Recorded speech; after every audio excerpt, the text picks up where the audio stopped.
Hey everybody, it is me, Lindsay, and I thought I would share with you the process of how I went, like everything that I went through when I bought the raw fleece a few weeks ago at the Fiber Festival.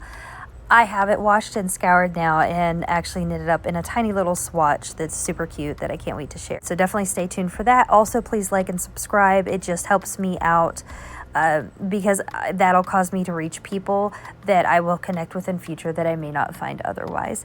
So anyway, this right here is a Shetland fleece. I actually bought it straight off the fleece. It was during a shearing demo. I saw it up on the stage after they had done the demo, and I asked them how much it was, and they were like, they threw up a number, $35, and I was like, I'm very happy with that because it was extremely clean. It doesn't really look clean here. There's, definitely a lot of VM and stuff that just wasn't worth me scouring. But yeah, so scouring is the process where you take all of the bits out that you really, really don't like. The little bits of hay, poop, dirt, some weird plant that you've probably never heard of before. Like, stuff can hide in this really dense, thick, essentially animal hair, and it's collected since it's been growing. So as I went through, again, this probably took about an hour for me to do it. I kept flipping it apart or flipping it over and pulling it apart, and really kind of separating the good from the bad. Then once it was all done, I threw it down in, its scouring agents and hot water. It took about 3 or 4 good rinses before the water ran clear, but I am so, so, so happy with how it turned out. So the Shetland, just a little bit about it, why I continue to pick through it here. They have a little bit of a crimp to them, absolutely beautiful little soft fibers. They actually have 2 types of coats. They have an undercoat and then they have an outer coat. You can separate them, you can put them together. I just kept everything the same whenever I carded on some hand carders. Whenever I did my little kind of setup, which you'll see here in a little bit, you'll see it spin. One thing about Shetland fleece that I like, it's very, very soft, but it can be super, super, super fine. They actually have a thing called the Shetland, I think they're called ring shawls, where it is so fine. It's a wedding shawl passed, onto a bride. It can actually go through the ring, and it's super dainty. Like, this is a picture of people with an absolutely stunning little thing. I mean, it is super, super fine. And that's what these are actually, in my opinion, known for, because I've always heard about these beautiful lace shawls from Shetland. They're rarely made anymore. It's definitely an older art. I guarantee it was very, very tedious work, hence why they cost so much to sell. They definitely will bring a pretty penny to market. So yeah, here I'm just kind of going through. You can see little bits of hay on the side. And again, this went on for over an hour. I just stood here and just picked and plucked and plucked and picked until I got it all kind of bagged up and then in everything separated out so I could easily just put it in the water, and the water hit all the areas through the scouring.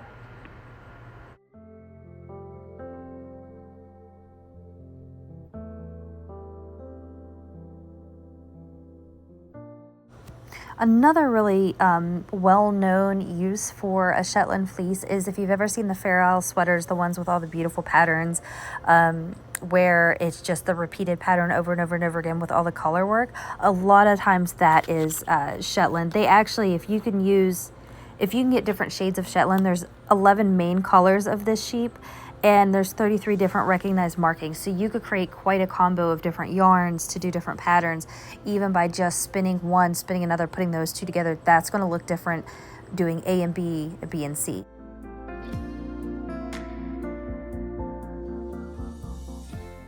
So this is my wool after I washed it. It turned out pretty white. There's definitely some brown textures to it, which I really like, because whenever I carded it up, it almost made like a tan wool, which I really, really liked. It's just the kind of that natural color.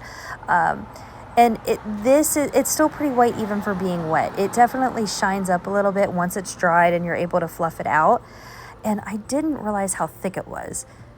So as I'm laying it out, I realized like in a day or two, not even then. It was like probably like 12 hours later because I put it out in the morning and there wasn't enough sunlight and it was so thick that it wasn't drying underneath at all. It was just too much for it. I actually ended up switching it to throwing it in a sheet and hanging it over the railing.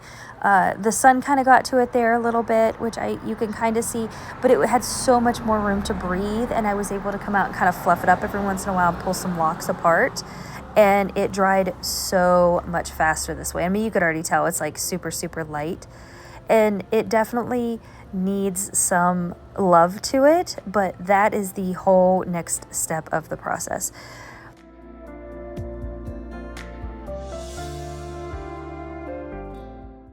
Here I had Sylvia start recording me, so it's definitely, the camera angles might be a little wonky here, but what I'm doing is I pulled the wool apart and placed it on my 2 hand carders, and this right here, I'm just actually placing it on the one, so we have it all out in different directions, and then I'll take the other one and I'll slowly pull it across. So you're literally brushing the fibers on the combs, or sorry, not combs, carders. Combs are a completely different thing, and I know that. But you just kind of pass it back and through. You can move the fiber like I'm doing from one carder to another and then brush out the other side that doesn't tend to get as much love just because of where it's at on the brush itself. You do this several times. I had limited time when I was showing this, so it is a very, very quick, kind of janky job. I could have done much better on this one, but I was trying to beat the clock. So once you get it brushed out to your liking, you actually work on something called a roll egg. I am horrendous at this, which you can see. I know if you're good at making roll eggs, you're cringing, and this is not a tutorial by any stretch. However, this still worked for my purpose. So I got it to where it was kind of sort of in a little bit of a nesty log. It's definitely fluffed up quite a bit from where I was, and then I just draft it out. Once I draft it out, as long as I didn't compress it whenever I was doing the rolling, it just pulls out absolutely beautifully, and gets quite long. I did this several times. I probably had 15 of these, and I have so much fiber left. So once they're done, I had a nice little stack there, which kind of shows everything. It's that beautiful little tan. I hooked it up to my wheel. I have an Ashford eSpinner 3. I've got a few other wheels. That one is my current favorite, and it's just making the process so fast. So here's kind of a sped up version of me spinning all of this fleece that you saw at the beginning as one big chunk of a sheep.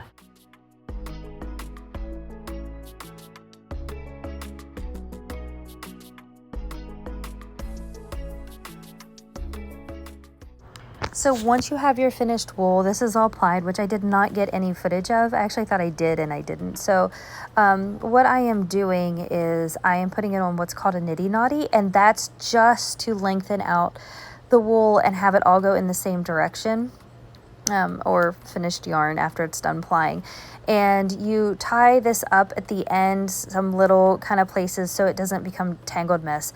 Made that mistake once of not having little ties, and I ruined the entire yarn. So once you get all of it on there and you tie up your little spaces, it's super quick for the finish. Or pour water into a bowl and you soak it in that. I always use a little bit of kind of a wool wash to add some scent, to take away some more of the sheep smell, which I like. There was a lot of neps on this one, but that was because it was a very quick processing. I definitely would want to run it through my drum carder or something. So that was before, and this is my after I have washed and thwacked it a couple times, definitely evened out the stitches, but this is the final result. Thank you guys for watching, and like and subscribe, and can't wait to see you in the next one. Bye.